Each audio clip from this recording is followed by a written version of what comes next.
Hello, everybody. Today we're doing a bit of a mixed media page with, of course, a cat because this is me. I have a lot of photos of cats. I don't have kids, so I scrap cats. Now I'm going to go through my supplies here, just my 12 by 12 papers, and pull out some that I think will work. And this particular paper that I've pulled out is an older one from Dear Lizzie, and it just works. It's kind of that not brocade pattern, but that floral pattern. And actually, it works with the pattern that I've got on the trousers. Brilliant. What more could I want? I also have a couple of other ideas for this. I've got a beautiful grey mist that I've had for a while. It's called Clay, and it's by Studio Calico. And I want to use this on the page. I've got a lovely doily stencil, which again helps with that kind of floral element. And to protect the rest of the page, I'm just going to cover it with scrap paper. And it's just a light misting just to give it a bit of depth to the page. That's all I'm actually doing. And where I've got a bit of extra mist left on the stencil, I've just flipped it over and pressed it down. That's it. Now, I have this pink paisley frame paper, and I'm getting towards the end of it. I'm going to fussy cut all of those lovely little frames out, and they're going to go on the page as well. It's not really an essential thing. It's just I feel it's going to work. So that's what I'm going to do. I'm going to sit and I'm going to fussy cut these out, and we'll come back to that in a moment because I hate doing this bit. Absolutely loathe it. So see you shortly. And as if by magic, we're back. So that's all my fussy cutting completed, thankfully. And now I've got a bit of corrugated cardboard. It's just from packaging, and I'm going to tear one layer off. So you can see we get a lot of texture this way, and it's going to make a great mat for the photo. Really simple. Now, once I've got that stuck down, and as you can see, it is just stuck down standard. I'm going to change my glue. And once it's stuck down, I can just move that around, position it where I want to, and see what works. It's a really good way of recycling some old packaging as well. You know, three birds, one stone, etc., etc., etc. So let's get this stuck down. It's not in the middle. It's never going to be in the middle with me because I'm not perfectionist like that. And I'm going to start adding those frames around the edge of the photo and the page itself.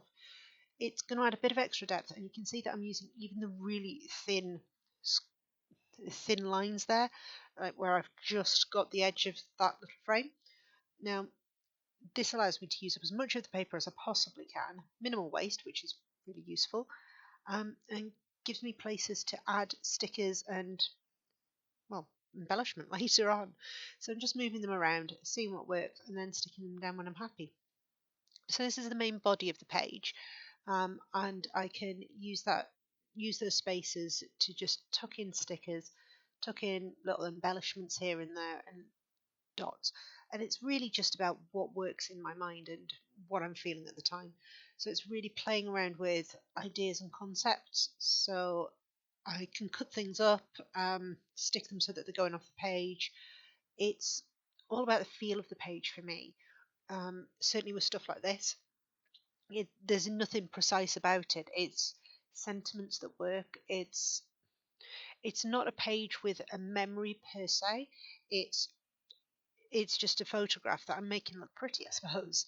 But there's nothing wrong with that, and it is part of how I scrapbook. I don't always tell a story with it. Sometimes it's just a memory. And we're going to mess around with some of the embellishments that I've got just to see whether they're going to work. And like I said before, sometimes they do, sometimes they don't. Sometimes they get a place on the page, other times they don't. They just go back into the box to be used another day. And I've cut up that camera frame several times. It's much better now in two pieces and gives me, well, yeah, it allows me to just add in that sort of craft cardboard effect as well. It's a bit of washi because life isn't complete without some washi tape, and it's going to add a bit of sparkle to the page. I can now remove and cut down everything to get it to a point where I'm happy to add a few more embellishments, maybe, and a title. That's assuming I actually add a title to this. Now, I like to play around with these ideas, and I can add things here and there. So I've cut this frame in half again. I've got part at the top right and the other part at the bottom left. All of these stickers It's just tucking them in and moving them around, seeing what works. And if it doesn't work, it can always go back in the box. I've done that plenty of times where it's just back in the box kind of thing. And, it is moving things around. So these little cork arrows, they're just pointing at the cat itself, who is hugging a leg. There's nothing complicated here. It's just cutting things up and making them look as I want them to.